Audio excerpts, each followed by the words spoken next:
Olá, espectadores da TV Cognópolis. Sejam todos muito bem-vindos a mais um episódio da nossa série de entrevistas com os autores e autoras da Conscienciologia. No episódio de hoje, a gente vai conversar sobre um tema: autenticidade consciencial. O autor desse livro é o Tony Moscoff. Ele que é psicólogo, mestre em paz e resolução de conflitos pela Universidade de Queensland, na Austrália. Ele é voluntário da Conscienciologia desde 89 e atualmente ele também mora na Austrália, onde ele trabalha com o governo em prol de programas de proteção à família. E hoje a gente está aqui para falar sobre autenticidade consciencial. Seja muito bem-vindo ao Grafocons, Tony. Muito obrigado, Carol. Olha, eu estou muito feliz de estar aqui.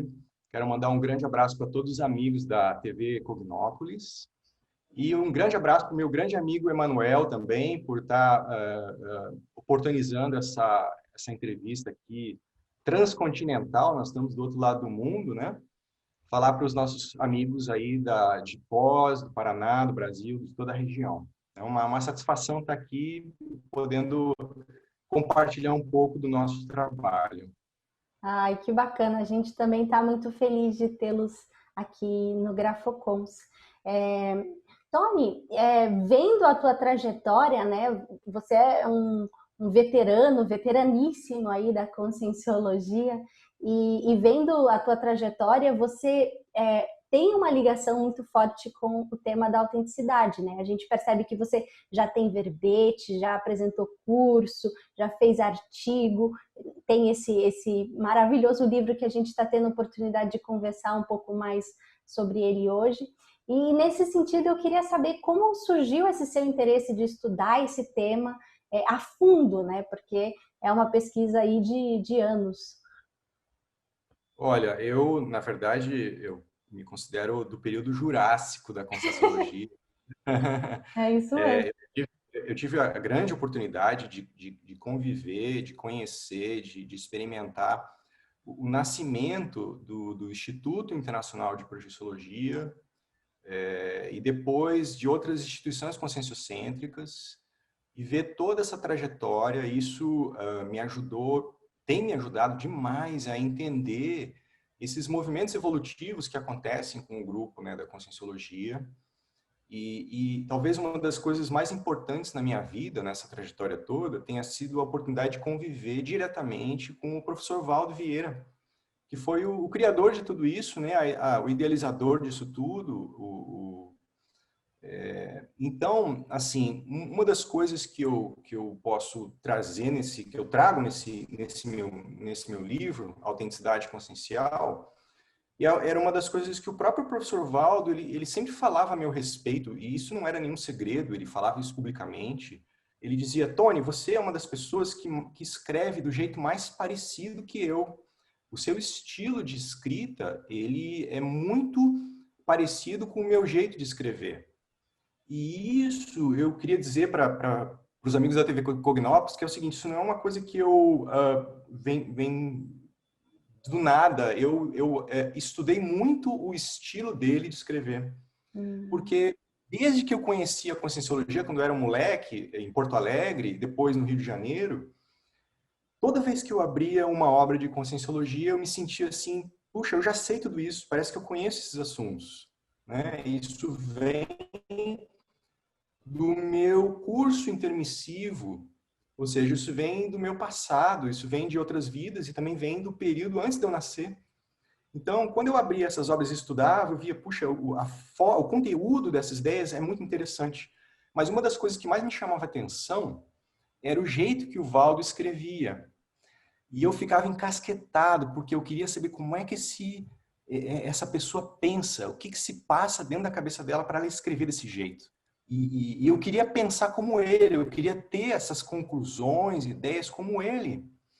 Então, na verdade, esse meu livro, ele não só trata da autenticidade consciencial, mas ele tem uma coisa muito especial para mim, que é a maneira de pensar de uma forma mais ousada, diferente, não convencional, Então, o estilo dele, eu procurei seguir o máximo do ponto de vista do estilo da Enciclopédia da Conscienciologia, que foi a idealização do professor Valdo Vieira, né?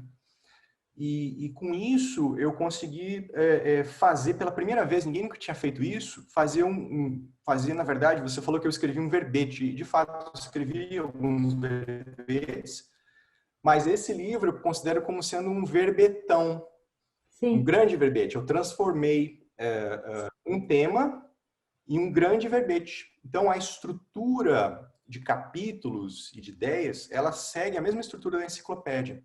Para as pessoas que estão começando a Conscienciologia agora, isso pode parecer um pouco complicado e confuso, mas isso, na verdade, para a gente colocar em palavras mais simples, eu diria que é uma coisa que nós chamamos de associação de ideias, que é quando você tem uma ideia e você tem outra, e aí você faz uma ligação das duas.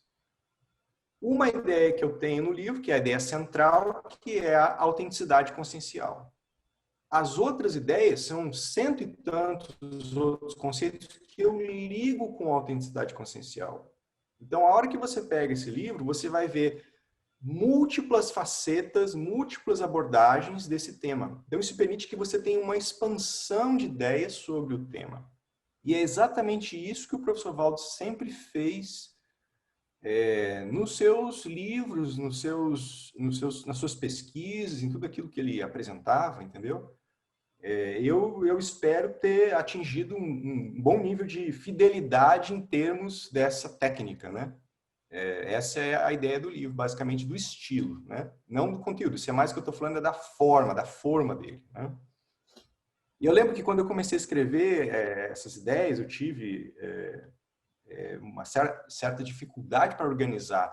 Então, se você que está em casa, que está me ouvindo aqui e tem interesse de escrever também, tem assim um espírito de escritor, gostaria de colocar no papel suas ideias, siga o seu estilo, veja qual é o seu estilo e aprimore ele. Agora, se você conhece algum autor que você gosta do estilo, copie o estilo e melhore ele também. Procure colocar as suas ideias numa forma que você se sinta adequada, confortável para você expor as ideias, né?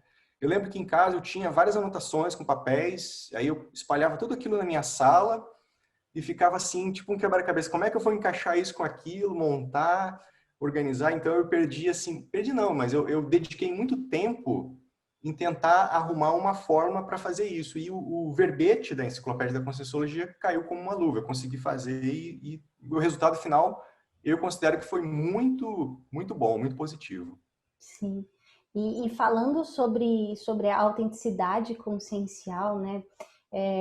Eu fico com curiosidade de te perguntar, Tony, nesse sentido que você trouxe, né, do processo da escrita e como foi se encaixar nesse confort, nessa forma de trazer esse conteúdo que você comentou já ter um princípio aí de curso intermissivo, de já ter essa autenticidade como inata, mas ao mesmo tempo sabendo que a autenticidade é um tema que é muito pouco visto pela sociedade, é muito pouco admitido e estudado na sociedade. Então, como foi essa escrita e, consequentemente, apresentar esse tema frente ao grupo evolutivo, né? Como foi esse feedback, essa,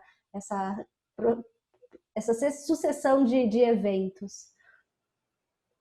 Então, quando a gente fala dessa palavra autenticidade, ou você tem que ser mais autêntico, ou seja autêntico, fale a verdade.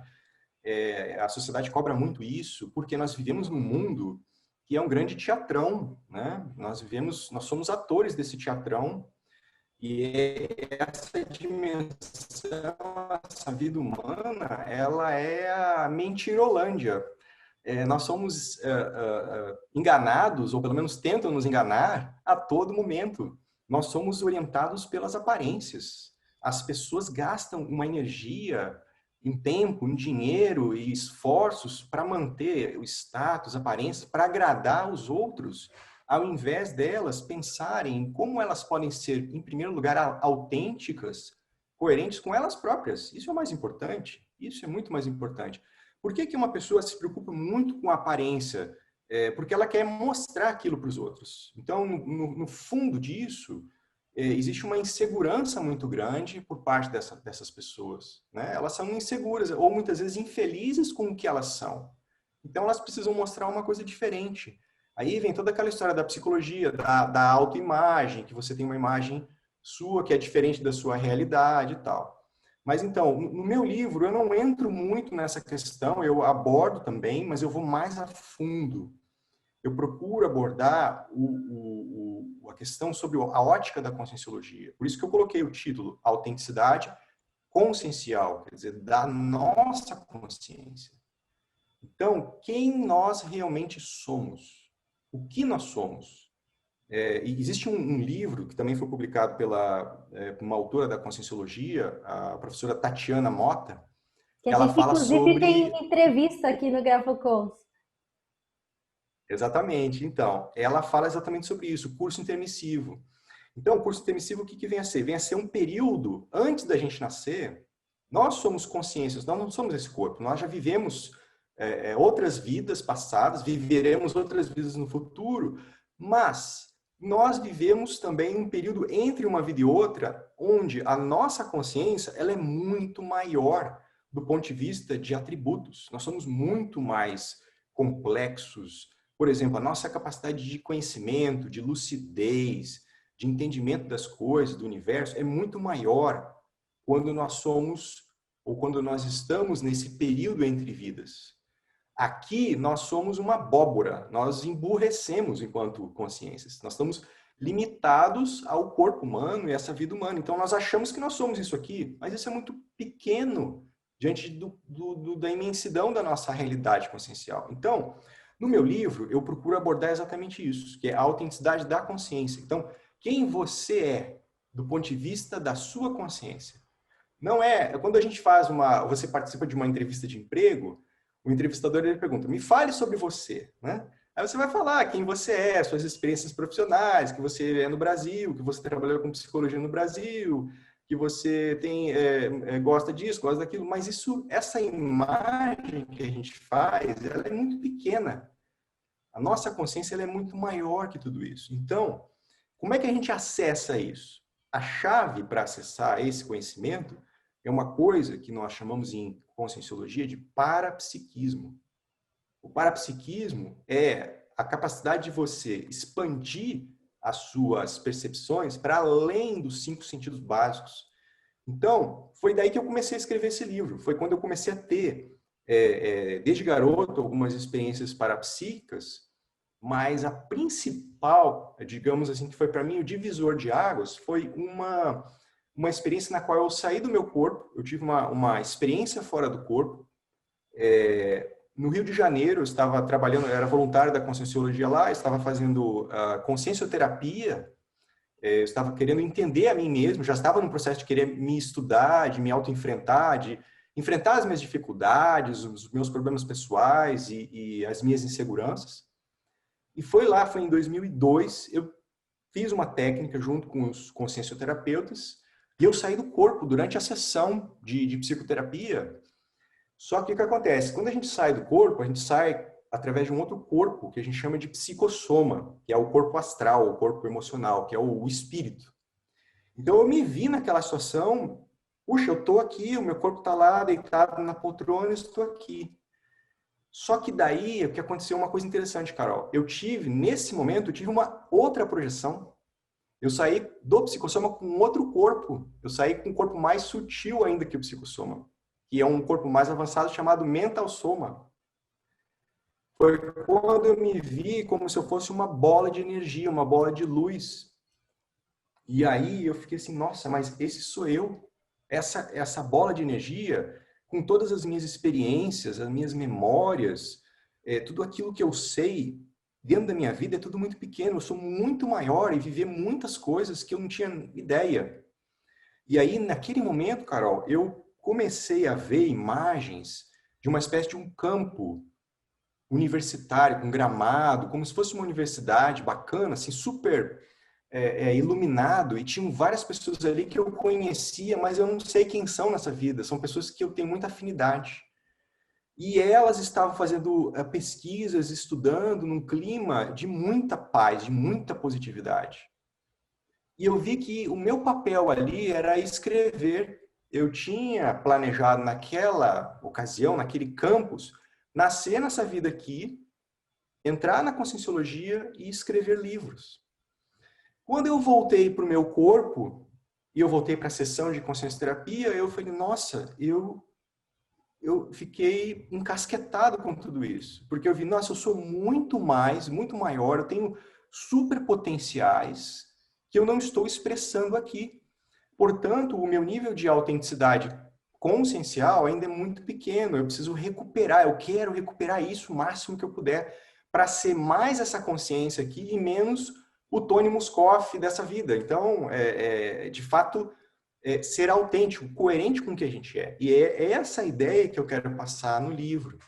E é como é que a gente pode desenvolver essa autenticidade consciencial para que você possa ser muito mais realizado, feliz, completo, tranquilo com você. E não querer ou viver para os outros, depender de aparências ou correr atrás de coisas que, sabe, não fazem sentido nenhum. E a gente vê hoje em dia na sociedade muitas pessoas que estão, sabe, nesse caminho de ratos, elas estão perdidas, elas não sabem, porque elas têm muitas vezes a dificuldade de acessar essas experiências parapsíquicas, ou porque tem medo, ou porque tem certos preconceitos, ou simplesmente porque nunca pararam para pensar, porque a vida é uma correria, uma loucura e tal, elas não meditam, não param, não refletem, né? E no meu livro eu procuro explicar isso tudo de uma maneira bem técnica, com esse estilo de enciclopédia que eu falei para você, e é um desafio. Assim, eu diria que se a pessoa ela não quiser mudar nada na vida dela para melhor, é melhor ela não perder tempo com esse livro, porque eu vou criar um certo problema, eu vou fazer Sim. certos questionamentos, isso vai incomodar, não é uma coisa difícil de entender. Então, se você que está me ouvindo é muito acomodado, está feliz, está bem, ou acha que pode viver nessa zona de conforto, eu diria, não perca tempo com esse livro e também não perca tempo com a Conscienciologia. A Conscienciologia ela não foi feita para essas pessoas. Ela foi feita para as pessoas que realmente querem mudar a si mesmas para melhor e querem ajudar os outros também. Porque a ideia de eu escrever esse livro foi não só para mim mesmo, mas também ajudar outras pessoas que estavam no mesmo conflito e buscando respostas para essas questões, né? Perfeito. E você traz essa ideia, né, das reflexões, e tem também no livro essa ideia de câmera de autorreflexão, e você comenta, né, que muitas vezes a gente, nesse tempo de clima de correria, do dia a dia, a gente acaba não se dando o tempo para refletir, né, e perceber as coisas que acontecem dentro da gente, né? Muitas vezes eu refletindo aqui que os nossos pensamentos, as nossas reciclagens, as coisas que a gente precisa ver, observar e dar atenção para que a gente consiga evoluir aí no processo né, íntimo de cada um de evolução. Por vezes a gente pode acabar deixando passar, deixando ali debaixo do tapete, não sendo autêntico primeiramente com o que acontece dentro da gente, né? Com esse universo. E aí, quando o professor Valdo Vieira descreve o serenão como essa consciência que cresceu por dentro, a gente entende a importância desse olhar íntimo e dessa autenticidade como uma ferramenta fundamental para a nossa própria evolução, né? Para alcançar isso que você trouxe de se conectar através do parapsiquismo com a sua verdadeira essência, com a sua verdadeira consciência por trás desse personagem, digamos assim, manifestado nessa dimensão aqui agora, né? Faz sentido essas reflexões, Tony? Você usou uma palavra muito interessante, personagem, né? Nós já vivemos muitos personagens e muitas múltiplas vidas, mas nós temos uma essência, e é essa essência que nos conecta com a nossa própria realidade pessoal, né? Uma das coisas que a gente busca na Conscienciologia é entender e superar o que nós chamamos de autocorrupção. A gente fala muito, né, no Brasil, a gente vê sempre as notícias da corrupção, da Lava Jato e tal, que é o processo de você sempre fazer as coisas por debaixo dos panos. É um crime, né? Do ponto de vista da jurisprudência, é um crime de corrupção. Mas existe um autocrime da autocorrupção. É você puxar o seu próprio tapete, você se enganar, você não ser autêntico e coerente com você mesmo. Então, isso, por exemplo, isso pode ser desde uma coisa simples, por exemplo, a pessoa vai fazer uma dieta. Aí ela arruma uma desculpa, uma autocorrupção. Ah, eu vou comer hoje, mas é só um chocolatinho e não vai acontecer nada. Então, é uma pequena coisa, é uma pequena auto-mentira, né? Então, isso é autocorrupção leve. Agora, existem as autocorrupções mais pesadas, que é quando, por exemplo, a pessoa ela sabe que ela tem que fazer uma coisa na vida dela, ela tem uma missão para ela fazer, mas ela coloca em primeiro lugar, não, mas hoje eu não vou fazer, hoje eu vou, na verdade, dedicar minha vida para só juntar dinheiro porque eu quero ser milionário. Depois que eu for milionário, aí é que eu vou fazer o que eu tenho que fazer na minha vida. Então, essa seria uma grande escorregada, uma grande autocorrupção. No final das contas, essa pessoa que se autocorrompe, ela está fazendo mal para ela mesma e ela vai começar a desenvolver processos de depressão, de melancolia, de autoinsatisfação, entendeu? Então ela se torna uma pessoa, como a gente fala aqui em inglês, grumpy, né? Não sei se você conhece tinha aquele personagem Grumpy Cat, a pessoa ranzinza, que ela só reclama de tudo, tudo tá ruim. Mas na verdade não é tudo, não é o mundo ao redor, é ela, porque você pode estar muito bem, em paz, com você mesmo, no meio do caos. O mundo que a gente vive é cheio de problemas, mas isso não é uma justificativa para que você entre nesse canal, nessa onda negativa, negativista, entendeu? Vamos ser otimistas, vamos realmente ver o que dá. Então, esse livro, ele também busca a pessoa, ela entender as autocorrupções, ver quais são os personagens, que são os personagens negativos que nós assumimos na nossa vida, os papéis, que são papéis descartáveis. Aquilo não serve para nada, aquilo só atrapalha. E a gente assumir os papéis de maior responsabilidade, que vão nos, consequentemente, trazer um bem-estar, uma autopacificação maior. Então, essa é a ideia geral, não só da minha obra, mas da própria conscienciologia, né? E puxando a sardinha aí para os dias de hoje, e também um pouco no viés disso que você trouxe, né? Muitas vezes as pessoas entram nessas autocorrupções e acabam chegando, a gente vê que muitas vezes as pessoas se aproximam da morte e começam a se colocar num lugar de arrependimento íntimo por não ter feito, não ter dito, não ter sido aquilo que era o que ela queria ter manifestado, muitas vezes por querer ser aceito, outras vezes por N motivos, mas a minha pergunta é se a autenticidade, a conquista da autenticidade consciencial ou a busca dessa autenticidade consciencial, né? Porque eu penso que talvez seja mais uma busca do que um lugar de encontro onde você, né, é um sempre aprendente, você está sempre buscando melhorar e otimizar, e aí entra a evolução.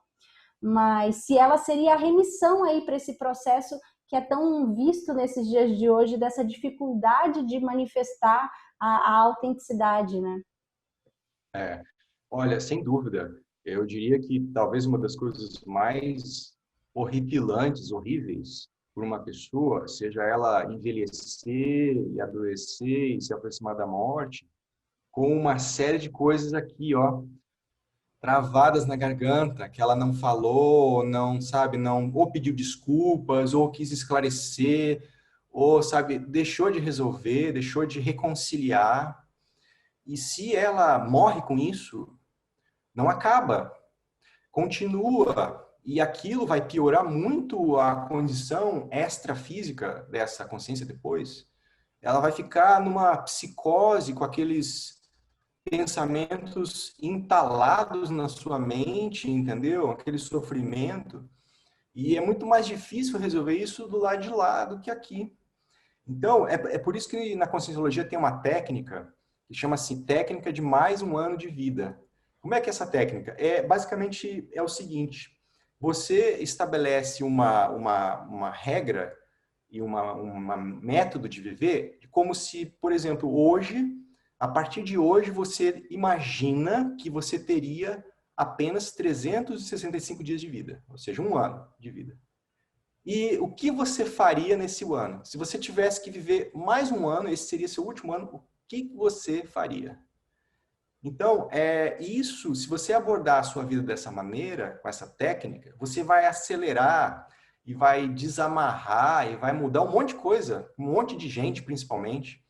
E aí você vai entender que o mais importante da vida não é a aparência, o status, é o que você tem na conta bancária, etc. O mais importante é a qualidade das suas relações com as outras pessoas. O que você fez para elas? O que você fez de bem para elas? É isso que vai dar o saldo final. Então, se você quer ficar bem na fita, se você quer ter vários likes no seu Instagram consciencial, se você quer fazer ibope para você mesmo, se você quer ter uma autorrealização, pense assim, como é que é o seu nível de convivência com as outras pessoas? Quais são os nós, os conflitos, as mágoas, os ressentimentos, os problemas que você criou ou que criaram com você e que você pode superar isso? Então, isso daí com a família, por exemplo, nos relacionamentos, com os filhos, com os colegas de trabalho, né? Aí vem o Grumpy novamente, a pessoa que só reclama, porque a minha família, porque a minha sogra, porque o meu filho, porque meu chefe. Tá, mas o que você tem feito para mudar isso? Inclusive para mudar os grupos que você convive, porque a gente não está preso a ninguém, você pode simplesmente sair de um emprego que você não gosta e ir para um outro emprego melhor. A família já é um pouco mais complicado, você não pode deixar de ser pai ou não pode deixar de ser filho, mas existem muitas formas de fazer a reconciliação, o acerto de contas disso tudo, para que haja uma convivência melhor entre família, né? E nessa fase do Covid, de isolamento social, esse tema da autenticidade ele não poderia ser mais atual, porque as pessoas elas estão isoladas, ou pelo menos deveriam estar mais isoladas, né, em suas casas, cuidando, né? Em outras palavras, elas estão mais domiciliares, elas estão mais dentro da sua casa, do seu casulo. Convivendo mais tempo juntas, né, Tony? Pois é, mas aí então os podres eles aparecem mais. Você tem, digamos assim, um ambiente em que você mostra quem você é ali, aparece mais a sua realidade. Isso pode ser muito ruim, mas por outro lado pode ser muito bom, porque não há nada melhor do que você cair na real, você saber quem você é, mesmo que aquilo seja muito decepcionante no começo. Mas se eu sou assim, tenho esse monte de problema, vamos mudar, ué. É melhor do que eu ficar colocando maquiagem, mudando, criando uma imagem, achando que eu estou lá por cima da carne seca, do que eu enfrentar essa minha realidade. Então, do ponto de vista da convivência familiar, nesse contexto de isolamento social, a gente vê mesmo muitos problemas acontecendo, como até mesmo o índice de violência doméstica, por exemplo, aumentou demais. E de Isso divórcio mostra também. Eu vi divórcios, uma tudo. pesquisa assim. Também Porque aumentou, pelo menos aqui no Brasil. Não sei aí na Austrália como estão as coisas, né? aqui eu trabalho com suporte a crianças vítimas de violência doméstica e o índice de notificação desses casos aumentou demais, porque os australianos, eles realmente eles seguem muito mais o que o governo fala e tal, eles têm uma cultura mais de segurança maior. Então, mas por outro lado, os problemas familiares aumentaram demais. Isso mostra que as pessoas têm uma dificuldade de conviver umas com as outras. Então, a autenticidade tem tudo a ver com isso, porque se eu vou falar verdades para você, Carol, na sua cara, autenticamente, eu preciso fazer isso com respeito. Eu preciso fazer isso com ética ou com cosmoética. Eu preciso entender que você tem limites e eu também tenho limites. Eu não posso usar a autenticidade como uma arma. Muitas pessoas falam, tá, mas eu estou sendo sincero com você. Tá, mas você está sendo sincero, mas está sendo mal educado, está sendo deselegante, está sendo inapropriado. Então, a autenticidade consciencial, ela não é uma coisa necessariamente boa. Ela pode ser ruim quando ela é feita com uma intenção negativa. Tem muitas pessoas que usam a desculpa da autenticidade para assediar os outros. E não é por aí. A gente pode ser, e é isso que eu proponho no livro, autêntico e cosmoético. Isso é mais importante. E é você mostrar quem você é, mostrar o seu melhor, mas respeitar as outras pessoas. Isso é mais importante, né? E veja, às vezes a mentira, ela é necessária, especialmente na nossa sociedade, não tem como a gente viver sem uma mentira. É impossível. Você precisa ter uma certa sociabilidade para você interagir com vários grupos. Você não pode mostrar quem você é. A pessoa fala, como é que você está hoje? Ah, eu estou péssimo, estou mal, tá mal. No elevador, primeiro dia, segunda-feira de manhã, todo mundo faz isso, né? Tem um nível de sociabilidade. Agora, isso pode criar problema para a pessoa.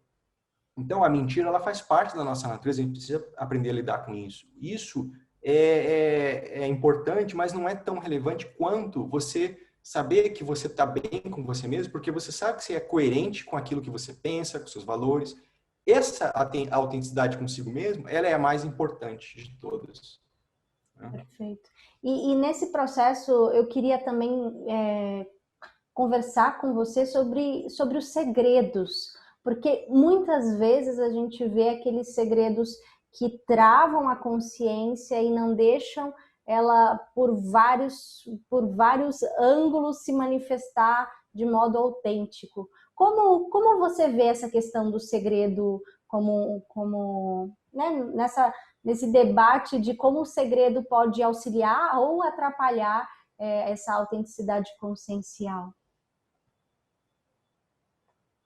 Primeiro, eu quero dizer o seguinte, que do ponto de vista da conscienciologia, ou do ponto de vista da multidimensionalidade, ou seja, considerando as outras dimensões que nós temos aqui, porque nós nunca estamos sós, nós interagimos com outras dimensões mais sutis que as nossas, que são habitadas por outras consciências, né?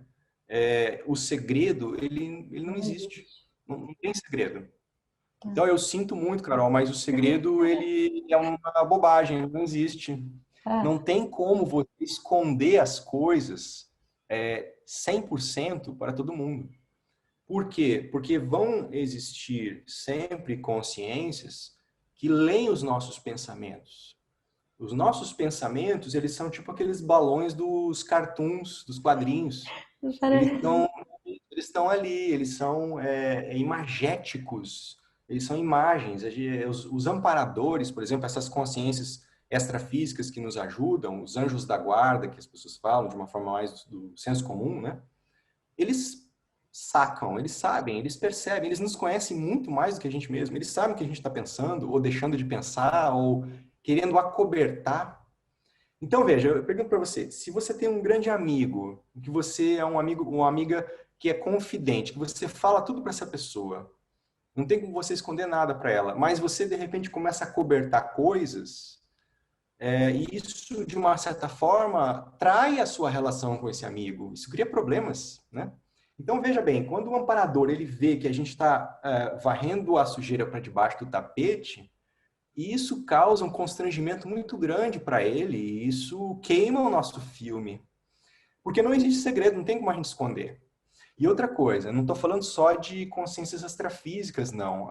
Às vezes, pessoas também, por exemplo, um casal no Covid, que convive mais tempo dentro de casa. Eu te pergunto, se uma dessas pessoas do casal, se uma delas entende mais de energia, ela consegue ver a aura, ela consegue sentir as energias do outro, não tem como esconder nada um do outro. Né? Eu não estou falando daquele cara que é paranoico, que fica olhando na bolsa da mulher, ou a mulher que é paranoica, que fica querendo ver o que o marido está fazendo, deixando de fazer, bisbilhotando, né?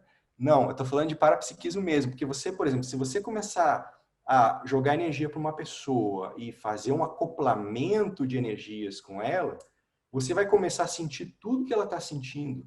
E muitas vezes você vai começar a ter imagens na sua mente que não são suas, são dela.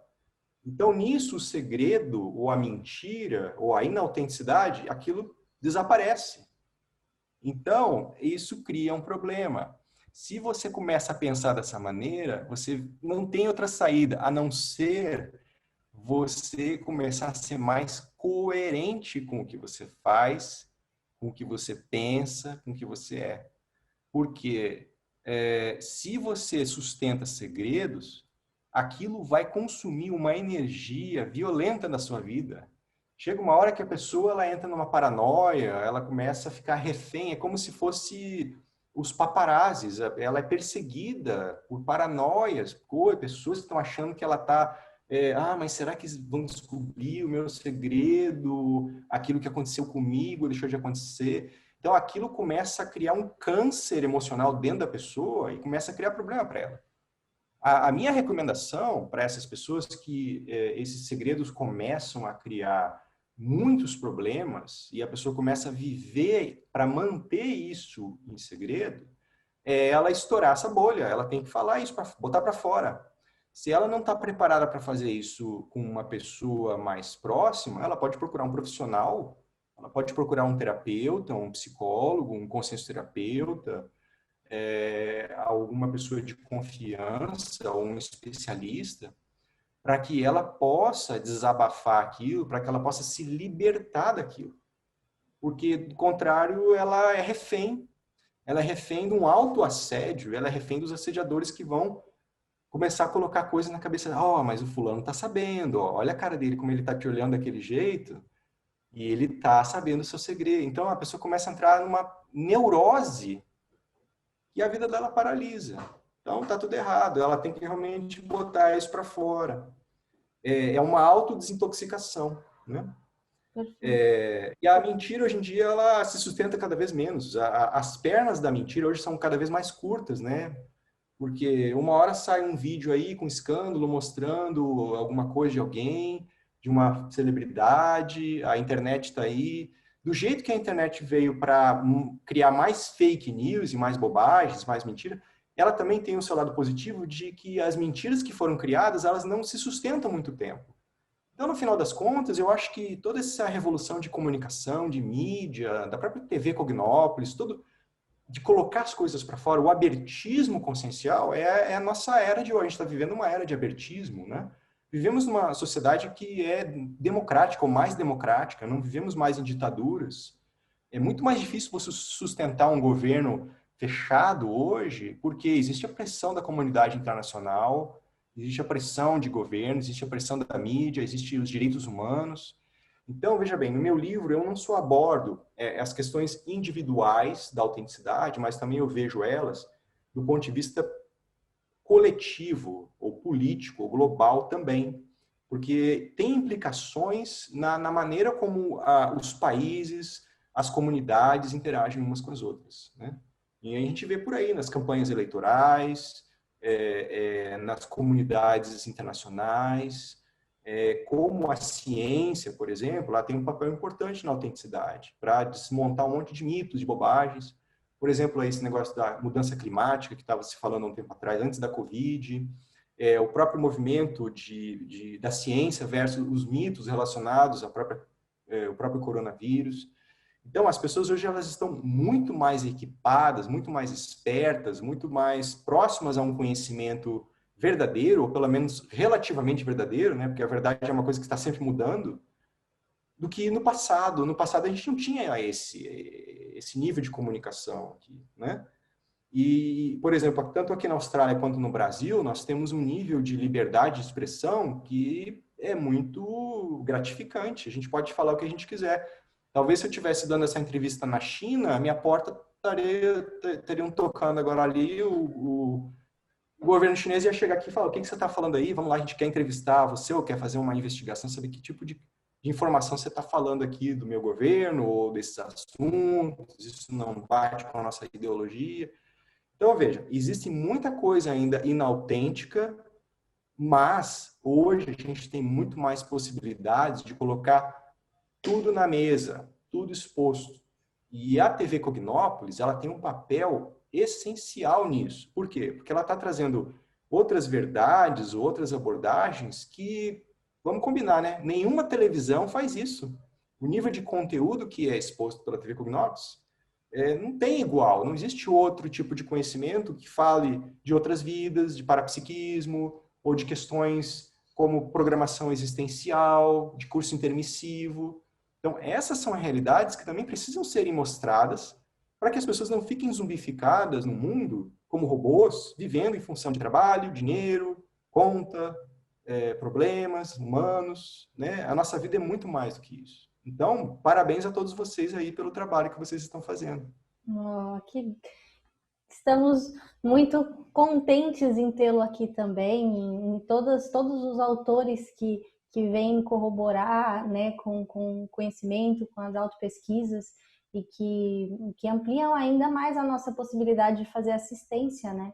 É uma rede muito bacana de interassistência e é um privilégio nosso ter você aqui também, trazendo essas ideias tão de ponta para que a gente possa refletir com mais profundidade. Tony, a gente já está encaminhando aqui para o final da nossa entrevista, nosso tempo é curtinho, mas eu queria deixar um espaço para as suas considerações finais, de repente alguma dica, algum incentivo para quem está em casa e quer entender mais, estudar mais do assunto, o que fazer. É claro, adquirir a obra, começar a leitura, mas o Tony mostrando aí, aqui embaixo a gente também está com as imagens dos livros, mas por onde começar e para onde a gente pode ir para finalizar aí a nossa entrevista? Olha, eu recomendo a todos que ainda não conhecem a Conscienciologia que visitem, que conheçam, que vão, por exemplo, vai lá no Google, coloca Conscienciologia, entra nas páginas das instituições conscienciocêntricas, ou seja, das instituições que estudam diferentes áreas da Conscienciologia. A Conscienciologia não é uma coisa só, é uma multiplicidade de pessoas. Então, por exemplo, se você mexe com educação, se você é professor, tem voluntários que mexem com a parte educacional da Conscienciologia. Se você é do direito, se você é advogado, se você trabalha com legislação, tem os juristas, tem pessoas que pensam no conceito de para-direito, ou de como é que seria o direito aplicado a essas realidades. Se você é médico, psicólogo, mexe com a área da saúde, tem a parte terapêutica, né? Tem a parte de comunicação, que a própria TV Cognópolis tem feito, né? Então, procure saber mais, estude mais. E o mais importante de tudo, que a gente sempre fala, não acredite no que os autores da Conscienciologia estão falando. Nós não estamos querendo convencer ninguém. Nosso papel é de informador. Então, procure ter o conhecimento e experimente esse conhecimento. Veja se ele faz sentido. E outra coisa, não só sentido, veja se ele é útil para você, para a sua vida, se ele pode trazer algum benefício para você e chegue às suas conclusões pessoais. Isso é mais importante. A gente não pede ou não quer, ou até mesmo é contra qualquer ideia de doutrinação, de lavagem cerebral, de mito, de crença. Na verdade, tudo isso pode ser estudado, entendido pela própria experiência pessoal. Eu mesmo tive experiências parapsíquicas que me levaram a isso. Ninguém me convenceu a estar aqui ou lavou meu cérebro. Eu estou aqui porque realmente eu sinto muita afinidade com isso pelas minhas experiências. Então, você que está me ouvindo, acessa na internet, procura lá Conscienciologia, entra nas instituições conscienciocêntricas, começa a conversar com as pessoas, vê o que você sente de afinidade e, olha, eu tenho certeza que você será muito bem-vindo. Tem muita gente de ponta, boa, positiva, que pode ajudar você e o mais interessante são todos voluntários. É um trabalho que eu faço, por exemplo, esse livro, eu não ganho dinheiro vendendo esse livro. Esse livro, ele o dinheiro que você compra, você dá ao comprar esse livro, ele é destinado para o desenvolvimento de projetos da Conscienciologia. Então, é um trabalho de doação de assistência. Essa é a minha mensagem aí. Venha conhecer o nosso trabalho, se aproxime dessas ideias e chegue às suas próprias conclusões pessoais. Perfeito. E quem quiser adquirir, tem no Shopcons, né, para adquirir a obra. E a gente quer agradecer demais a tua presença aqui no GrafoCons, Tony. Foi muito bom ter conversado sobre autenticidade consciencial. Tenho certeza que vai ser muito assistencial para todos os interessados em aprofundar no tema. A gente indica que as leituras continuem em casa. E o programa do GrafoCons de hoje vai ficando por aqui, mas a gente agradece a presença do Tony e convida aqueles que se conectem com as ideias, que tenham interesse de conhecer mais a Conscienciologia, também a se inscrever no nosso canal, a curtir, comentar, compartilhar a entrevista. E a gente fica por aqui, mas na expectativa de que nos encontremos em próximos programas, em próximas entrevistas, em próximas leituras. E até um próximo GrafoCons. Até mais!